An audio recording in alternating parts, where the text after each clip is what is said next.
Alhamdulillahirabbil alamin. Wa bihi nasta'inu ala umuri dunya waddin. Wassalatu wassalamu ala asyrafil anbiya'i wal mursalin wa ala alihi wa ashabihi wa man tabi'ahum bi ihsan ila yaumiddin, amma ba'd. Bapak Ibu jamaah kajian tafsir pada malam hari ini yang dirahmati dan dimuliakan Allah Subhanahu wa taala. Alhamdulillah, mari kita bersyukur dengan segala karunia dan taufik yang Allah limpahkan untuk kita di kesempatan yang Allah berkahi.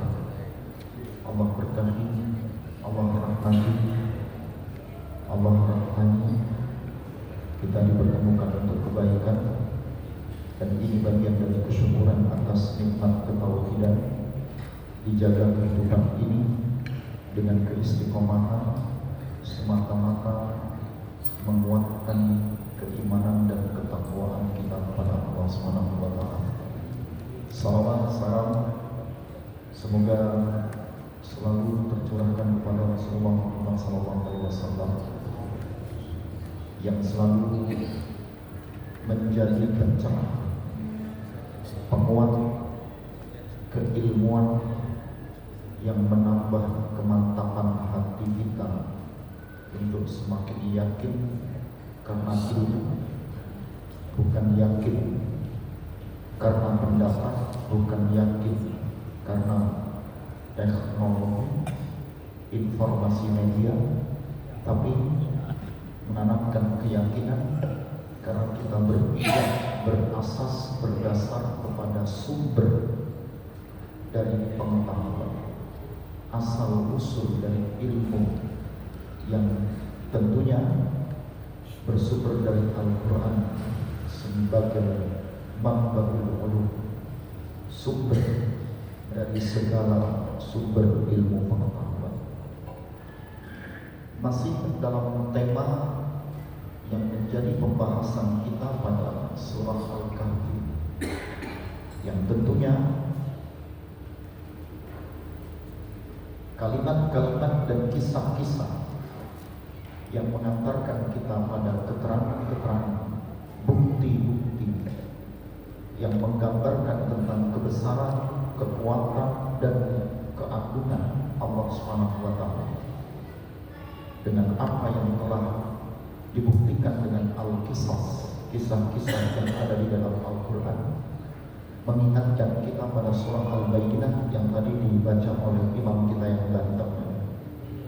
Di awal itu Allah berfirman pada ayat yang pertama, lam yakunil ladina kafaru min ahlil kitab wal musyrikina munfakin hatta ta'tiyahumul bayyinah. Mungkin jenengan hanya mendengar merdunya suara, tapi tidak bisa memahami indahnya arti dan bahasa yang ada di dalamnya. Ya, orang-orang kafir dan orang-orang musyrik itu selalu dalam keadaan munfakun. Itu dari kata-kata infakka, yang infakun. Asli katanya alif fakkah, ya, menjadi masdar ifkun. Ifkun itu artinya kidbun, kebohongan. Tapi kebohongan itu bukan sekedar bohong, kebohongan yang terstruktur. Jadi kalau melakukan kedustaan, dan kedustaan itu bukan sekedar bohong, tapi ini terstruktur. Apa sebelumnya dan untuk apa nanti setelahnya, kita tidak tahu nih. Bapak Ibu boleh hari ini kagum dengan teknologi. Hampir dalam dunia apapun hari ini, namanya gadget, apa itu? Handphone, ya, media sosial itu tidak lepas dari kita. Entah itu media bersumber dari sumber yang benar atau tidak, kita tidak tahu. Ya, tapi begitu Bapak Ibu banyak mengikutinya, langsung dengan serta-merta Bapak Ibu langsung kayaknya expert di bidangnya. bicara yang lagi hangat-hangat hari ini apa? Hanya dengar, oh ini ada, mohon maaf saya sebutkan ya, ada salah satu lembaga pendidikan yang ada di Surabaya misalnya, gara-gara kasus menggotong dan yang lainnya ya, ikuti ya, langsung Bapak Ibu kayaknya mendengar dari A, dari B, dari C, dari grup A, B, C, hampir sama itu. Kayaknya langsung menjadi orang yang pakar di bidang itu. Padahal kita ini bukan Densus atau bukan reskrim, kita juga bukan orang yang terjun di lapangan, tapi kayaknya kita itu benar-benar sebagai tim audit internalnya ya. Ada AMI ya, audit mutu internal. Kayaknya kita di situ. Ya. Atau Bapak Ibu tidak perlu ada di sana. Cukup Bapak Ibu foto di depan pohon mangga, lalu foto Bapak Ibu dikirim ke sana. Seolah-olah berita itu memberitakan kalau Bapak Ibu itu ada di sana. Bercerita, berkisah, fotonya ditempel di foto yang ada di sana. Kayaknya Bapak Ibu ada di depan lembaganya itu, ada pohon mangga yang mirip-mirip sedikit. Turunlah berita yang muncul di beberapa media sosial, dan itu seolah-olah Bapak Ibu sekalian. Canggihnya dunia hari ini, tanpa kita sadari. Nah, orang kafir, orang musyrik itu melakukan ifkun, kebohongan, kedustaan yang terstruktur. Jadi bukan sekedar kita bohong yang harusnya ada di warung kopi, tapi Bapak Ibu bilang sama, di mana ayah kok tidak pulang-pulang? Padahal Bapak Ibu lagi di warung kopi. Lalu dijawab, ini lagi ngaji, gitu loh. Foto yang dikasih foto, nggak tahu kapan begitu ya. Yang penting bajunya sama. Nah itu kebohongannya tidak begitu terstruktur. Maka ada buku yang baik secara ide dan pemikirannya, tapi mungkin secara akidah perlu kita kaji. Itu Tom Nichols. Itu judul bukunya The Death of Expertise, kematian sebuah kepakaran. Karena orang hari ini nggak butuh pakar. Cukup dia dikenal di dunia media sosial karena dia pelawak, karena dia aktivis medsos, YouTuber, Instagramer, atau Facebooker, atau sekalipun dia hanya tukang sampah, tapi karena followernya ratusan juta ribu, mau jadi apa? Jual barang apapun, menjual dirinya untuk duduk sebagai pejabat publik, sebagai tokoh yang didengar di masyarakat, itu langsung semua orang mendengar omongannya. Betul ya? Tapi Bapak Ibu yang mati-matian capek sekolah dari kecil, membangun karir tidak karu-karuan, ya, mengikuti karena nggak punya media sosial, nggak punya teknologi, nggak ikuti, nggak terkenal. Nah, sudah tua mau pensiun jadi takmir, sama teman-teman takmir diamanahi jadi ketua takmir. Jabatan juga cukup tinggi, gitu ya. Tapi karena nggak dikenal, nggak ada yang mau pakai. Jadi anggota publik pun ya mungkin nggak ada yang mau dengar. Bahkan yang ada dikritisi orang banyak, gitu. Prihatin dengan anak-anak muda begini mau ngadain kegiatan di depan satu kiri kanan depan belakang. Kenapa? Itu tadi bukunya Tom Nichols, ya. Jadi harus baca. Nanti kalau udah punya bukunya saya kasih. Bahasa Inggris tapi The Death of Expertise. Jadi ada kematian dalam dunia kepakaran. Jadi orang tidak butuh yang pakar-pakar hari ini. Cukup dia dikenal di media sosial, dia dagang dan jualan apapun sudah tahu.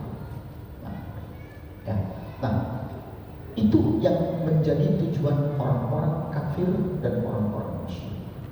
Ayat yang hari ini kita angkat, yang ada di dalam kisah Ashabul Kahfi, dan itu tertulis dari sekian panjang perjalanan sejarah dari kehidupan yang pernah ada di bangsa Romawi. Dan kisah itu cukup unik, tetapi membawa kepada keyakinan. Yang mengantarkan hanya keyakinan. Ya, kita lihat. Wa kadzalika, dan demikianlah. A'tarna alaihim, kami bangunkan, ya, bisa melihat alaihim antara satu dengan mereka. Jadi yang ditidurkan oleh Allah di Gua Al-Kahfi itu begitu dibangkitkan, dibangunkan, tujuannya apa? Liya'lamu, agar mereka mengetahui dan memahami anna, bahwasannya wa'dallahi, janji Allah itu hakun, adalah kebenaran. Apa janjinya? Ini ya, a'atarna alaihim, kami bangkitkan anak-anak muda yang ditidurkan Allah di Gua Al-Kahfi, dibangunkan dari tidur yang cukup lama cuma untuk dua hal: membuktikan benarnya tauhid dan membuktikan adanya hari akhir. Liya'lamu anna, untuk benar-benar mereka mengetahui, memahami bahwasannya janji Allah itu adalah hak, kebenaran. Bapak Ibu tahu rukun iman, an-tu'min billahi wa malaikatihi wa kutubihi wa rusulihi wal yawmil akhir wa qadar khairu wa syarr. Ya, iman itu, rukun iman ada 6. Semuanya gaib. Iman kepada Allah gaib, kepada malaikat Allah gaib, kepada Rasul Allah gaib. Mana makamnya Nabi Isa? Ada yang tahu? Karena Nabi Isa diangkat oleh Allah. Maka pada makamnya Nabi Saleh, Nabi Muhammad masih tahu, Nabi Nuh masih bisa dicari. Tapi kalau sudah hal yang Nabi tidak ada yang bisa tahu, karena sudah ditentukan dengan Allah. Yang nyata hanya kitab. Iman kepada kitab-kitabnya Allah. Bapak Ibu mencari kitab-kitabnya Allah ini banyak, karena nabi-nabi itu mi'ah 120.000 nabi. Ada yang dikisahkan, ada yang tidak dikisahkan, menjadi 25 nabi, karena yang dituliskan di dalam Al-Quran dan disebutkan namanya cuma 25. Maka dalam pelajaran ilmu agama kita itu nabi-nabi hanya 25, karena disebutkan namanya di Al-Quran dan dikisahkan oleh Allah hanya 25. Jumlahnya lebih dari itu. Demikian juga kitabnya, demikian juga malaikatnya. Kenapa malaikat cuma 10?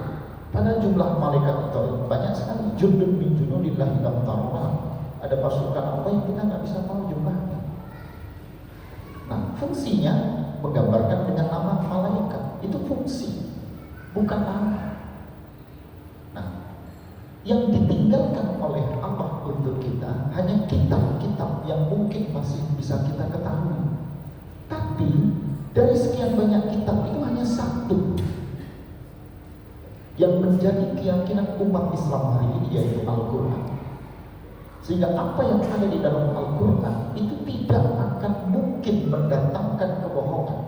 Maka kalimat anna, bahwasannya wa'adallah, janji Allah hak, kebenaran. Janji siapa yang bertauhid dengan kebenaran atas ketauhidannya, yakin kalau Allah itu dan yang selalu mengabulkan apa yang menjadi permohonannya. Yang kedua, janji kalau kebenaran itu dilakukan dengan bertauhid, maka Allah akan kasih kebaikan dari apa yang telah dijanjikan. Surga, al-jannah an-na'imah, surga yang mendatangkan penuh dengan kenikmatan. Maka di sini ada dakwah tauhid dan ada dakwah untuk meyakinkan akan kebenaran datangnya hari akhir. Diawali dengan liya'lam, ada lam yang fungsinya at-ta'kid, menguatkan, maknanya istighraq, cukup dalam. Sesuatu yang dalam itu sulit untuk bisa digoyangkan. Ada cinta yang sudah sangat mendalam, itu sulit untuk bisa dipatahkan. Kalau sampai putus dan patah cinta itu, maka di antara kedua belah pasangan itu bisa mengambil kesimpulan dengan singkat. Kita cukup akhiri saja hidup ini sampai di sini, bunuh diri dia. Karena cintanya sangat mendalam. Mudah-mudahan tidak terjadi kepada ibu-ibu dan bapak-bapak yang ada di sini ya. Nah, itu makna liya'lam, lam yang ta'kid, sangat istighfar, sangat dalam, bertemu dengan fi'il mudhari, present continuous, bermakna future. Dia selalu akan terjadi dan tidak akan pernah tidak terjadi, dan akan kedepannya selalu demikian terjadi. Makanya Allah tidurkan Ashabul Kahfi sampai Allah bangunkan mereka agar mereka sadar apa yang terjadi dalam kehidupan ini membuktikan janji Allah itu benar. Wa anna sa'ata, dan bahwasanya hari kiamat la raiba fiha, tidak ada keraguan dari apa yang ada di dalamnya, menunjukkan hari kiamat, hari akhir tidak mendatangkan sesuatu yang meragukan.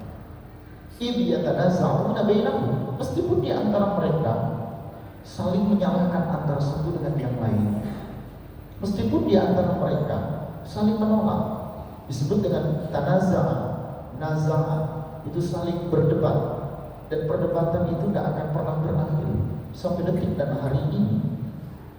Tidak ada perdebatan tentang hari akhir kecuali yang belum pernah akan berakhir, sampai ada muncul ilmunya yang disebut dengan eskatologi. Eskatologi, bahasa Inggrisnya eschatological, ilmu tentang pengetahuan yang terjadi pada hari akhir, diilmukan. Makanya ada film The Doomsday, kiamat, hari kiamat, tanggal 2 tanggal 2 tanggal 2 bulan 2 2002 12 tanggal 12 bulan 12 2012 diramal, karena mereka ingin tahu. Diramal film-film itu, jenazah dibawa, tiba-tiba jalan pinggir-pinggir gelundung jenazah, gelundung keluar dari peti kemasnya, lalu kemudian kain kafannya itu ada apa-apanya, ada ulat bulunya, ada ular, menunjukkan sifat bla bla bla bla. Terjadi nggak di sekitar Bapak Ibu sekarang? Kalau terjadi, viral itu, viral dan tidak menutup kemungkinan youtuber, facebooker itu langsung update status di situ biar banyak pengikutnya. Telah terjadi jenazah yang berjalan dengan sendirinya dan bla bla bla bla begitu ya. Di mana perumahan angkatan laut? Setelah disawarkan dari masjid Baitur Rahman itu, viral. Tapi kan tidak akan mungkin itu terjadi. Teknologi masuk di ranah, di bidang, di perkara, di masalah yang sebenarnya gaib, tidak mungkin manusia bisa mengetahui, tapi muncul dia di stasiun-stasiun televisi kita yang demikian ini. Betul apa enggak? Betul apa enggak? Nah, sisi positif dan negatifnya yang perlu dipertimbangkan. Ya, makanya idh yatanaza'una bainahum, tidak ada satu agama pun yang hari ini tidak bermunaza'ah, tidak berselisih paham, tidak bertentangan, kecuali Islam. Kecuali Islam. Dan di Islam pun dimasukkan. Kayaknya Bapak Ibu itu bisa menentukan ini masuk surga, ini masuk neraka. Jangan lupa kalau kirim doa ikuti saya, bla bla bla bla, sebut nama kami, bla bla. Nanti kita akan membawa panci-panci keselamatan. Jadi kayaknya masuk surga itu rombongan. Ini rombongan kami, si Baitur Rahman, rombongan masuk blok. Yang penting ikut kumpulan di sini. Apa begitu? Nah, di Al-Quran sendiri sudah menyebutkan wa kullukum atihi yaumal qiyamati farda. Dan farda furoda, dan setiap kalian itu akan datang menghadap Allah pada hari kiamat itu sendiri-sendiri. Coba, wa kullu insani, dan setiap manusia alzamna ta'irahu fi unuqi, akan kami gantungkan di lehernya kitab yang mahfuz, kitab yang sudah terbuka untuk siap dibaca. Ikra kitab, baca bukumu, baca catatan tentang amal kebaikan dan keburukan yang telah dilakukan. Kama binafsikal yawma 'alaika hasiba, cukuplah bagimu apa yang menjadi catatan untukmu pada saat itu.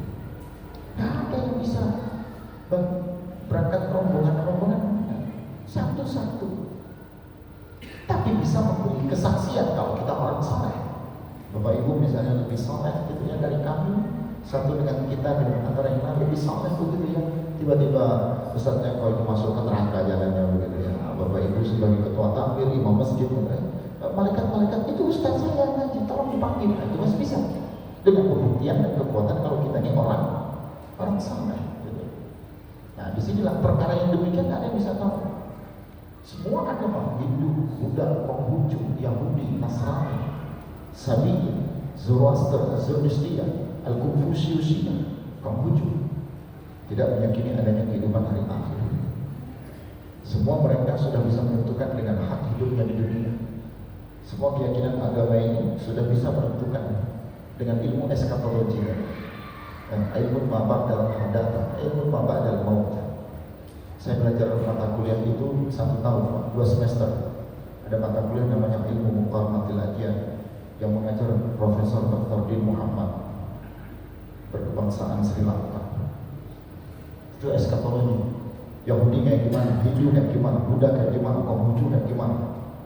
Di tasawufnya juga begitu, tasawufnya Kristen kayak gimana, Hindu kayak gimana, Buddha kayak gimana, Konghucu seperti apa. Namanya mata kuliahnya Tasawuf al-Mu'arab, perbandingan ilmu tasawuf yang ada pada agama-agama yang lain. Ustaz mau belajar Islam begitu kan. Islam ini sudah menjadi fondasi. Jadi untuk mencari titik kelemahan itu kita punya pegangan. Bapak Ibu mau belanja ikan kan di pasar, kan Ibu sudah harus tahu ikan yang segar itu bagaimana. Bapak Ibu mau belanja sayur, Bapak Ibu sudah tahu sayur yang segar itu seperti apa, daging yang baik itu bagaimana. Betul ya? Nah, daging yang baik yang banyak dikerumuni lalat, sayur yang baik saya sudah layu, sudah tidak kelihatan segar. Betul Bu ya? Ikan yang baik, ikan yang banyak dikerumuni, nah, hewan-hewan yang berterbangan. Tapi kalau Ibu nggak punya ilmunya, yang dibeli banyak lalat di situ, tapi lalat nggak ada yang mau hinggap di situ. Nah, berarti kan ada apa-apa kalau Ibu dan Bapak tahu ilmunya di situ. Ada kimia yang diapakan di situ ya. Sayur juga begitu, dipanen sore kok dibelanjakan di pagi hari, kok masih seger. Itu kan diambil dan dibeli. Berarti kita nggak punya ilmu di situ. Apa ada pengawet-pengawetnya, pestisidanya, ke apa gitu. Itu Pak Akbar yang banyak dulu riset dan belajar tentang gitu ya, dengan Prosman ya, Pak Akbar ya. Nah ini lalu apa? Faqalu, maka mereka berkata ketika mereka tidak meyakini adanya hari akhir dan hari kiamat, ubnu alaihi bunyan, bangunkanlah di atas mereka bangunan. Jadi orang-orang yang tidak beriman kepada Allah, mereka yang sadar untuk melihat yang demikian, mereka menginginkan untuk dibangunkan di atas di atas, di depannya, di mukanya daripada gua kafi itu, untuk dibangun satu bangunan.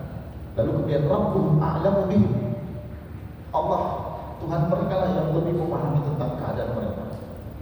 Qala, berkata alladzina ghalabu ala amrihim, ya, yang di saat itu mereka benar-benar tidak mampu untuk bisa mengikuti apa yang menjadi keadaan saat itu. Jadi ada yang lebih paham tentang keadaan itu, yaitu Allah Subhanahu wa taala, tapi ada di antara mereka yang ghalaba ala, itu berarti keluar dari ketaatan, mereka keluar dari ketundukannya kepada apa yang telah diajarkan. Lanattakhidanna alaihim masjidah, sungguh benar-benar akan kami jadikan tempat mereka itu sebagai masjid. Ayat ini salah satu di antara ayat yang melarang bagi umat yang beriman kepada Allah untuk menjadikan kuburan sebagai masjid. Bapak Ibu sholat di depannya ada makam, tidak apa-apa, bukan menghadap makam, karena Bapak Ibu menghadap dinding. Nah, kecuali masjid ini yang tidak ada dindingnya, sehingga Bapak Ibu menghadapnya atau berada di atasnya, dia tidak diperbolehkan, maka ditutuplah dengan dinding. Makamnya Rasulullah di Masjid Nabawi itu ditutup dengan dinding, sehingga Bapak Ibu tidak sholat menghadap kepada makam, juga tidak sholat di atas makam. Satu-satunya sholat yang boleh dilakukan di atas makam itu hanya sholat mayit, maka tidak ada ruku, tidak ada sujudnya. Ya, ada putra kita di saat mbahnya meninggal, tidak memungkinkan baginya untuk bisa menghadiri pemakaman, sehingga sang cucu ini atau sang anak ini berkata, si mbah atau si ayah ibu biar dimakamkan, maka ia akan hadir telat karena dia dari luar kota atau luar pulau. Dia tetap akan berada di atas makam dan sholat berdiri di atas jenazah yang sudah dimakamkan. Itu boleh ya, dimakamkan malam ini, besok anaknya atau cucunya atau keluarga kerabatnya datang, baru dia datang ke makam dan dia sholat di atas makam. satu-satunya sholat yang boleh dilakukan di atas makam hanya sholat wajib, sholat jenazah. Ya, nah, disitulah salah satu penguat kenapa yang demikian ini dilarang. Allah Subhanahu wa Ta'ala melarang untuk menjadikan al-maqbarah, ya, makam atau kuburan orang-orang saleh, para nabi, itu dijadikan sebagai masjid atau tempat sujud. Kenapa? Karena di sini akan memunculkan kemusyrikan, di sini akan memunculkan kemunafikan, di sini akan memunculkan kefasikan. Ya. Bahkan Allah melaknat hingga adanya larangan membangun bangunan di atas kuburan. Jadi tidak boleh membangun bangunan di atas makam. Ya, itu dengan pertimbangan dan isyarat. Ada tahsis, ada kinayah, ada pengkhususan dan ada kinayah. Kenapa sindiran ini sangat halus agar tidak menjadi hal-hal yang tidak diinginkan. Nah, dapat diambil pelajaran, ada tauhid akan kebesaran dan kekuasaan Allah, ada pengagungan dan kemuliaan yang Allah berikan, dan ada hal-hal yang diminta bagi kita untuk meyakinkan. Di mana goa atau Al-Kahfi itu, ini Yordan. Yordan itu tidak jauh dari Masjid Nabawi, dari Makkah Al-Mukarramah.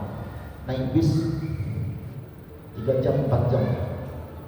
Kalau lebih cepat lagi, mungkin nggak tahu saya sekarang apa sudah ada kereta di sana. Mungkin kalau dengan kereta ya lebih cepat. Jadi kalau 4 jam 5 jam sini mana? Madiun, Jogja, Solo. Nah, kira-kira Bapak Ibu bisa perkirakan itu. Nah, makanya yang mau umrah coba lihat jalan ke sini, lihat ini bisa dilihat ada tampak dari depan. Ini tampak dari depan, ya. Sangat kecil, tidak besar. Ini yang dulu diminta untuk ada bangunan di atasnya sebagai bukti sejarah kalau penghuni Ashabul Kahfi itu dianggap orang-orang baik dan saleh, sehingga mereka akan membangunkan masjid di sini. Turunlah ayat yang melarang. Di sisi dalamnya tidak besar, kecil, kayak gimana mereka tidur. Apakah orang-orang yang ada di sana seperti apa? Ya, Bapak Ibu bisa melihat. Nah, ini ada beberapa situs tulisan yang menunjukkan sebagian ada yang dimakamkan di sini, ya.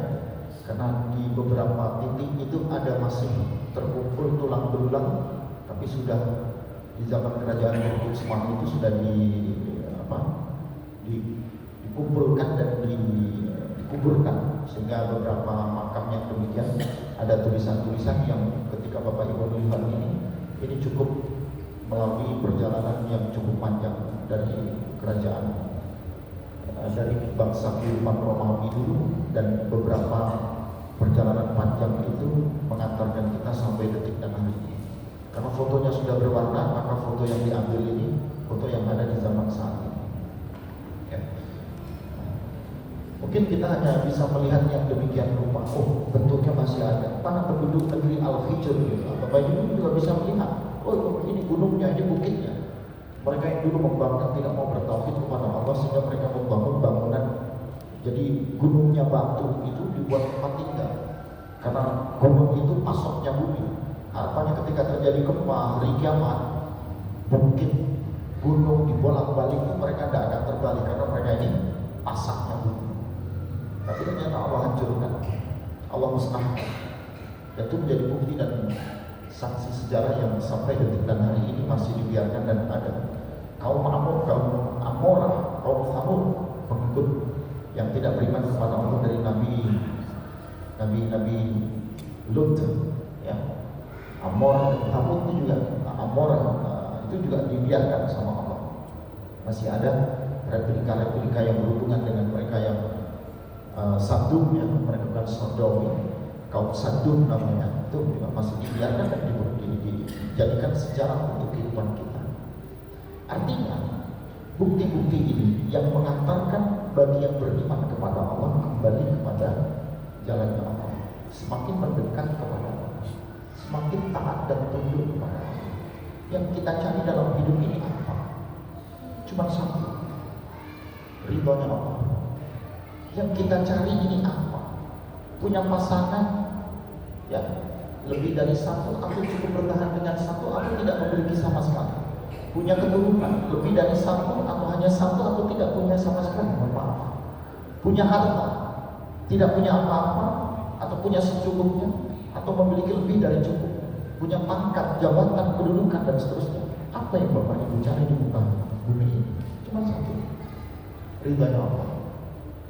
Ya, nah, tidak mungkin Allah meridhai kalau kita tidak meyakini, tidak membangun ketauhidan, ketaatan untuk tunduk dan patuh kepada apa yang telah diajarkan Allah dan Rasulnya untuk kita. Maka ayat ini mengajak apa yang pernah terjadi dalam kisah perjalanan Ashabul Kahfi dapat menambah, menguatkan dan mengokohkan keyakinan kita kepada Allah Subhanahu wa taala.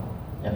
Jadi harus yakin di situ. Jangan sekedar dibaca pada hari tertentu, pada waktu tertentu, pada kejadian-kejadian tertentu. Mau ngapain?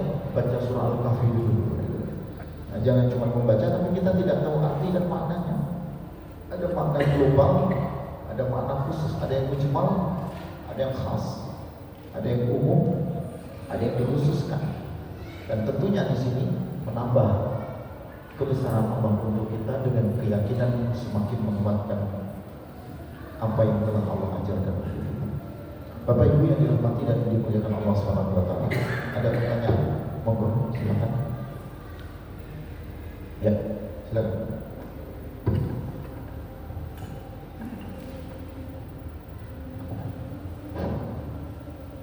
Assalamualaikum warahmatullahi wabarakatuh. Di medsos ada fenomena seorang pakar mengkritik sama orang biasa atau bukan pakar.